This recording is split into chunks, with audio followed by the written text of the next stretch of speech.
مجھے پیچھے پڑے ہیں اور مجھے گالیاں دیتے ہیں، لیکن میں کوئی وضاحت نہیں کرتا، مگر میرے بزرگ نے کہا کہ وہاں بات کرنا۔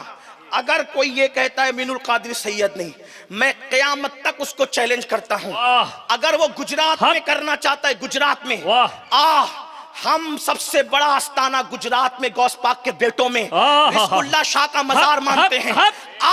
اگر تجھے شک ہے امین القادری سید نہیں ہے تو سر پہ قرآن رکھ، رزق اللہ شاہ کی قبر پر مزار پہ ہاتھ رکھ، اور تو بھی دعا کر کہ اگر میں نے جھوٹا دعویٰ کیا ہے تو میں ہلاک ہو جاؤں، اور اگر تو سچے سیدوں کے نسب کا انکار کر رہا ہے تو اللہ تیری نسلوں کو برباد کر دے۔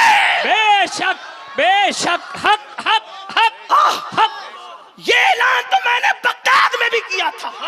ایک شخص مولوی مجھے بغداد میں مل گیا جو میرے خلاف تقریر کرتا تھا، اور ریکارڈنگ میرے پاس موجود ہے۔ وہ ریکارڈنگ، ایک شخص مولوی کہتا تھا امین القادری سید نہیں، میں نے اس کا ہاتھ پکڑا، میں نے کہا میرا دادا غوث پاک سامنے، چل مزار پکڑ کے تو فیصلہ کرا لے یا میں فیصلہ کرا لوں کہ کون ہے سید کون نہیں ہے، یہ فیصلہ کر دیں گے۔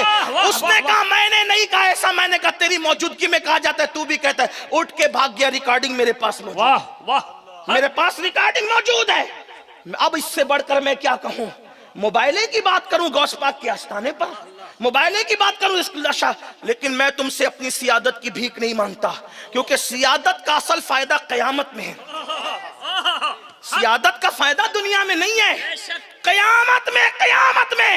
اور جس قیامت میں فائدہ ہے وہ اللہ بھی جانتا ہے، وہ رسول بھی جانتا ہے کہ میرا نسب کیا ہے۔ واہ واہ واہ واہ، نعرہ تکبیر، نعرہ رسالت، سید محمد امین القادری۔ یہ باتیں میں کرتا نہیں، لیکن مجھے حکم ہے اپنے بڑوں کا۔ آج میں رزق اللہ شاہ بابا کے آستانے وہ شاید آخری مرتبہ وضاحت کروں۔ کچھ لوگ کہتے ہیں وہ قاضی ہے، کچھ لوگ کہتے ہیں وہ پٹھان ہے، کچھ لوگ کہتے ہیں وہ انصاری ہے، کچھ لوگ کہتے ہیں وہ شیخ ہے۔ میں ہنستا ہوں، یا اللہ آخر میں ہوں کیا؟ کیا یہ بتائیں گے؟ یہ کہیں اپنی ماں پہ مجھے تو نہیں قیاس کر رہے ہیں؟ اس لیے کہ اتنے سارے یہ بتا رہے کہ اتنے چہرے تم نے تو نہیں دیکھا تھا پیٹ میں رہ کر۔ میں کوئی گالی نہیں دے رہا ہوں۔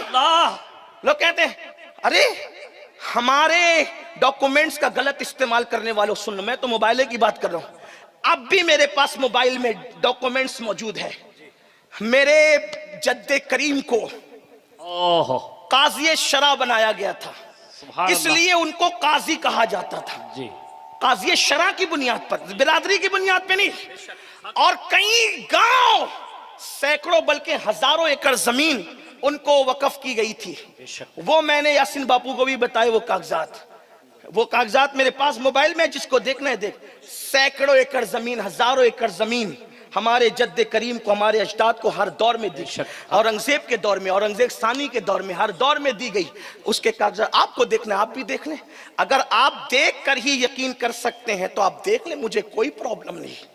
لیکن اگر کوئی کہتا ہے کہ وہ سید نہیں ہے، میں کوئی اس کے بعد کوئی وضاحت نہیں کروں گا۔ میں کہتا ہوں اس کا ہاتھ پکڑ کے کہو چل رزق اللہ شاہ بابا کیا۔ واہ واہ واہ، گجرات نہیں آ سکتا، آپ کے محبت کرنے والے وہاں ہیں، اجمیر مقدس چل، واہ واہ واہ، وہاں پکڑ۔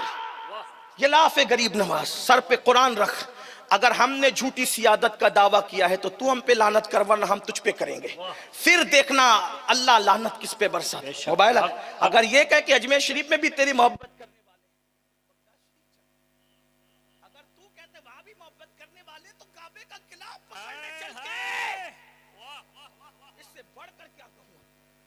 ہم کسی سے سیادت کی بھی مانگتے، لیکن اتنا ضرور کہتے ہیں سنیو، اور میں اس کے بعد میں نے تو طے کیا تھا کبھی میں اس پر وضاحت بولوں گا نہیں، کیونکہ میں ذات منوانے نہیں نکلا، میرے بڑوں نے، لیکن آج ایک بہت بڑے سید زادے بزرگ نے مجھ سے کہا کہ بول دینا اور یاد رکھنا، الحمدللہ میں نجیب الطرفین سید ہوں، میرے باپ کی وجہ سے، میرے باپ کی وجہ سے۔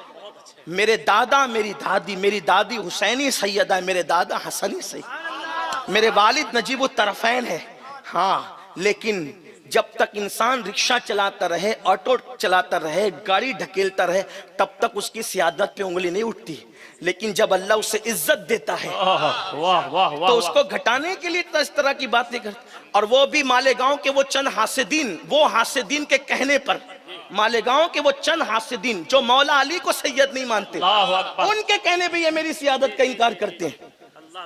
ان لوگوں کا حال آ کر دیکھ لو ذرا کیا ہے مالیگاؤں میں. آپ ان کے کہنے، آپ کون ہیں؟ میں آپ سے پوچھتا ہوں. میرا نسب آپ دوسروں سے پوچھتے ہو؟ نسب بتانے کا خود کو ہے یا دوسروں کو ہے؟ انہیں کیا پتا. اور اگر شوق ہے تو میں نے ان سے بھی کہا آؤ مباہلہ کرو، آؤ ان سے بھی کہتا ہوں. وہ مالیگاؤں کے جو چند حاسدین ہیں، مالیگاؤں میں آ کے دیکھو ان کی اوقات کیا ہے. میں ان کا نام نہیں لوں گا، ان کی حیثیت دیکھو آ کر.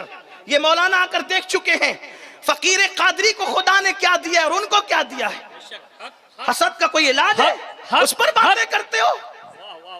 اب کوئی بات کرے اس کو میرا موبائل کا چیلنج، 2-4 دن کے لیے نہیں، قیامت تک کے لیے چیلنج.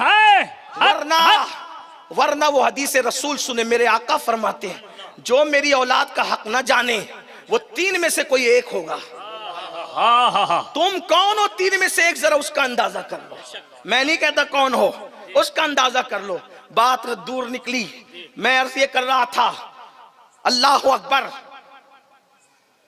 کہ اہل بیت اطہار نے قربانی کیوں دی، اور ہر دور میں اہل بیت پہ ظلم ہوا. یزیدیوں نے بھی امام حسین سے کہا تھا حسین تیرا نبی سے کیا تعلق. ایک سید کے لیے تو دل چھلنی کرنے کے لیے اتنا ہی کافی ہے. کہا تھا تیرا نبی سے کیا تعلق. آپ اس وقت بھی رو پڑے تھے. آپ شہادتوں پہ نہیں روئے سوائے 2 شہادت کے، لیکن اس جملہ سن کے رو پڑے مجھے یہ تانا دیتے. تو یہ تانا تو یزیدیوں نے بھی دیا تھا جو تم سیدوں کو دیتے ہو. ایک دن اللہ کی عدالت ہے، مرنا ہے مرنا. بلکہ میرا عقیدہ تو یہ ہے کہ جو جھوٹا سید بنے گا وہ رسول اللہ کی شفاعت سے محروم رہے. اس کا نہ فرض قبول ہے نہ نفل قبول ہے.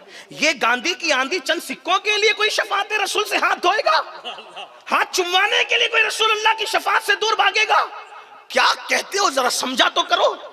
اس لیے میری گزارش ہے جو بھی بکواس کرتا ہے چاہے وہ کتنے بڑے خاندان کا ہو، اس کو پکڑ کے یہاں لاؤ. اور مجھے وقت سے پہلے ایسے نہیں آدھی رات کو کہ چلو صبح آ جانا، نہیں. اس لیے کہ میں مصروف آدمی ہوں. شکر کے طور پہ کہتا ہوں مصروف ہوں. ہاں، اور اللہ نے اتنی مصروفیت دی ہے وہ تم سب کو پتا ہے. 10 دن بیمار ہو کر بھی میں پروگرام نہیں چھوڑتا. ہاں، کیونکہ لوگ لاکھوں روپے خرچ کرتے ہیں. اگر کسی کو شک ہے، یہاں بھی کہتا ہوں کوڈینار والوں، وہ مخالفین ہیں. اگر تم بھی محبت میں امتحان لینا چاہتے ہو میں تقریر کے بعد چلنے کے لیے تیار ہوں. چلو میرے ساتھ آؤ، ہمارے نسب کا امتحان لے لو. اگر نسب کا امتحان لینا ہی آج کے دور کی امتیازی شان ہے تو یہ سید چلنے کے لیے تیار ہے، اتنے بڑے ولی کے قدموں میں جانے کے لیے تیار ہے. لیکن پھر کہتا ہوں اپنی سیادت کو منوانے نہیں آیا. میں تو اللہ کے دین کے لیے گلی گلی پھر رہا ہوں. اور میری تو لالچ بس اتنی ہے، اتنی لالچ ہے میرا مولا مجھ سے راضی ہو جائے، میرے نبی مجھ سے راضی ہو جائے، جس خاندان والا تبار سے رشتہ ہے وہ آقایان نعمت مجھ سے راضی ہو جائے. اللہ اکبر. اس کے علاوہ میری کوئی تمنا نہیں ہے. اللہ